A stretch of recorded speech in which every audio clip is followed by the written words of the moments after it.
Hi అండి, నమస్తే. మా ఇంట్లో అయితే ఇప్పుడు మా మేడం గారు అయితే ఈ తీపి బోండాలు చేసిందండి. అయితే ఈ తీపి బోండాలు అంటే ఏ పిండి ఉండాలి? గోధుమ పిండి. గోధుమ పిండి అంట, ఇంకా బెల్లం, బెల్లం, ఇంకా చిటికెడు వంట సోడా, కాస్త వంట సోడా అనేది వేయాలి.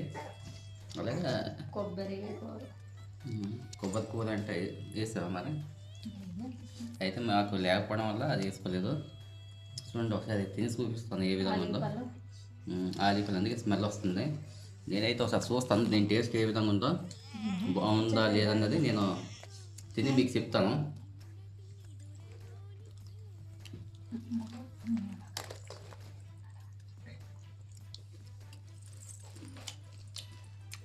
చూసా పొగలు వస్తున్నాయి, పర్లేదు, బాగానే ఉంది, టేస్ట్గానే ఉంది. మరి ఇలాగా మీరు ఇంట్లో ట్రై చేయండి. మేమైతే ప్రస్తుతం ఇప్పుడు ఇంట్లో ఖాళీగానే ఉన్నాం. సరదాగా కూర్చొని మేమైతే ఇలా వండుకొని తినడం జరుగుతుంది. పాప తినిందా? ఎలా ఉంది చెప్పు.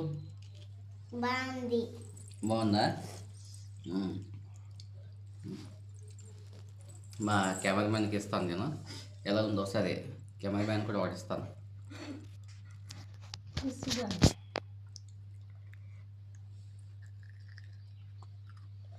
బాగుంది.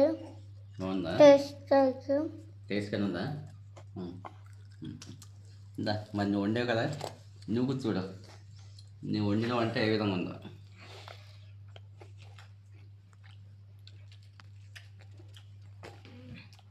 చాలా బాగుంది. ఎలా ఉందా? అయితే మీ ఇంట్లో కూడా వీలు కుదిరినప్పుడల్లా, ఇంట్లో అందరు ఉన్నప్పుడు ఇలాగా వండుకున్న అందరూ ఒకే చోట ఇలా కలిసి కూర్చొని తింటే చాలా ఆనందం ఉంటుంది.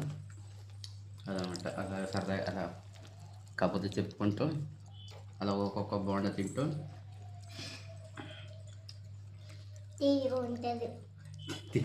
తీయ ఉంటుందా? చూడండి, తీయ ఉంటుందంట.